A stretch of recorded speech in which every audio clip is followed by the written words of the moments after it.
যদি কারো শাস্তি হয় সেটা হওয়া উচিত আমার তরুণ প্রজন্মের কাছে যদি আমার কোনো ভুল ত্রুটি হয়ে থাকে আমি করজোড়ে প্রকাশ্যে আমি ক্ষমা প্রার্থনা করছি। এবং এই ইন্টারনেট ব্যাহত হওয়া, এই সোশ্যাল মিডিয়ার গুজব প্রতিরোধে ব্যর্থ হওয়া, এই সকল কিছু দায় এবং দায়িত্ব ব্যর্থতা আমি নিজের কাঁধে তুলে নিচ্ছি এবং যে কোনো সিদ্ধান্ত আমি মেনে নেওয়ার জন্য আবারও প্রতিশ্রুতি আমি সকলের সামনে দিচ্ছি। আসসালামু আলাইকুম দর্শক মণ্ডলী, হঠাৎ করে আইসিটি প্রতিমন্ত্রী জুনায়েদ আহমেদ পলক প্রকাশ্যে ক্ষমা কেন চাইলেন, শিক্ষার্থীদেরকে নিয়ে কি বললেন এবং তিনি হাত জোর করে কিসের জন্য ক্ষমা প্রার্থনা করলেন সেই ভিডিওটি আপনাদের সামনে তুলে ধরবো। তো দর্শক মণ্ডলী, কথা না বাড়িয়ে প্রথমেই আপনারা জুনায়েদ আহমেদ পলক সাহেবের সেই ভিডিওটি দেখে আসুন, ঠিক কি কারণে তিনি ক্ষমা চাইলেন। তারপরে আরো কিছু গুরুত্বপূর্ণ তথ্য আপনাদের সামনে তুলে ধরা হবে। বিভিন্ন সময়ে গত জুলাই মাসে বিভিন্ন সংঘর্ষে যে সকল আমাদের সন্তানেরা, ছাত্রছাত্রীরা নিহত হয়েছে, পুলিশ বাহিনীর সদস্য যারা নিহত হয়েছে, আমাদের ছাত্রলীগ, যুবলীগ, আমাদের সহযোগী সংগঠনের নেতা কর্মীরা যে নির্মম হত্যাকাণ্ডের শিকার হয়েছে, সেই সকল নিহত বিদেহী আত্মার মাগফিরাত কামনা করছি। আমাদের ব্যক্তি পর্যায়ে আমাদের ভুল থাকতে পারে, রাজনৈতিক নেতৃত্ব, আমাদের যারা উপজেলা, জেলা বা যেখানেই থাকুক তাদের ভুল থাকতে পারে, কিন্তু সেই ভুলের শাস্তি যেন আমাদের প্রাণপ্রিয় নেত্রী জননেত্রী শেখ হাসিনা না পান, তার জন্য আমাদের দায়টাও আমাদের ঘাড়ে তুলে নিতে হবে। আমরা যারা সরকারের দায়িত্বে আছি, বিভিন্ন জায়গায় বিভিন্ন পর্যায়ে দায়িত্বে আছি, আমাদের ভুলের কারণে, আমাদের অবহেলার কারণে, আমাদের ব্যর্থতার কারণে যে সংকটময় পরিস্থিতি সৃষ্টি হয়েছে, সেই দায়টা আমরা যেন নিজের কাঁধে নিয়ে আমরা যেন সেই দায় স্বীকার করে আমাদের ভবিষ্যৎ প্রজন্মের ছাত্রছাত্রীদের কাছে ক্ষমা চেয়ে আমরা জননেত্রী শেখ হাসিনাকে নিরাপদ রাখার জন্য, বাংলাদেশকে নিরাপদ রাখার জন্য যে কোনো ত্যাগ স্বীকারের জন্য যেন আমরা প্রস্তুত থাকি। আমি চলন বিলের সন্তান, আমাকে আপনারা 4 বার সংসদে পাঠিয়েছেন, জননেত্রী শেখ হাসিনা আমাকে 3 বার মন্ত্রিসভায় নিয়েছেন।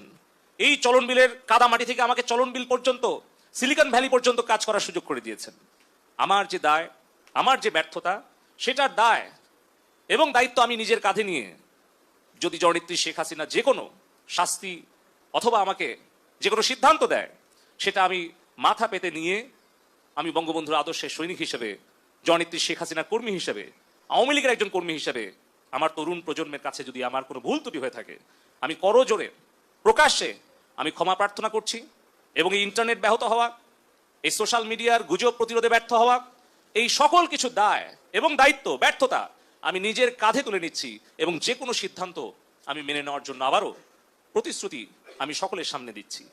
আমার দলের নেতাকর্মীরা, আপনারা সকলে ঐক্যবদ্ধ থাকবেন যেন কেউ কোনো ষড়যন্ত্র করে, সন্ত্রাস করে আমাদের এই এলাকা, আমাদের এই দেশকে অস্থিতিশীল করতে না পারে।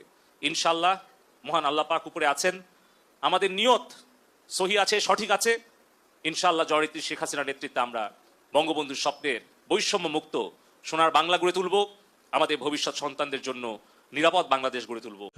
আপনারা এতক্ষণ ধরে কিন্তু আইসিটি প্রতিমন্ত্রী জুনায়েদ আহমেদ পলক সাহেবের বক্তব্যটি শুনে আসলেন। তিনি কিন্তু সাম্প্রতিক ঘটে যাওয়া বিভিন্ন ইস্যু নিয়ে কথা বলেছেন এবং তার কোনো ভুল ভ্রান্তি হয়ে থাকলে, বিশেষ করে ইন্টারনেট সেবা দানের যে বিষয়টি, সেটা তিনি সামনে তুলে এনেছেন। বিশেষ করে ইন্টারনেট বিঘ্নিত যে হয়েছে, আপনারা জানেন যে মাঝখানে কতদিন ফেসবুক ছিল না, ইন্টারনেট ছিল না, ইউটিউব চলতো না, ফেসবুক চলতো না, ভিপিএন দিয়ে অনেকেই চালিয়েছেন।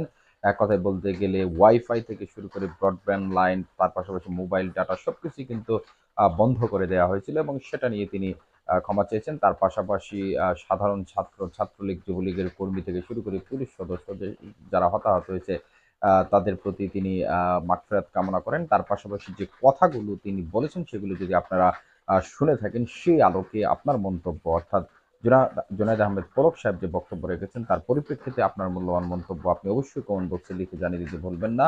আর আপনাদের প্রতি একটি বিনীত রিকোয়েস্ট করবো, আপনারা যদি পরবর্তী আপডেটগুলি সঠিক সময়ে পেতে চান, যারা এখন পর্যন্ত আমাদের এই চ্যানেলটিকে সাবস্ক্রাইব করেননি, এই চ্যানেলটিকে সাবস্ক্রাইব করে পাশে থাকা বেল আইকনটি বাজিয়ে সাথেই থাকবেন। ধন্যবাদ সবাইকে। আসসালামু আলাইকুম।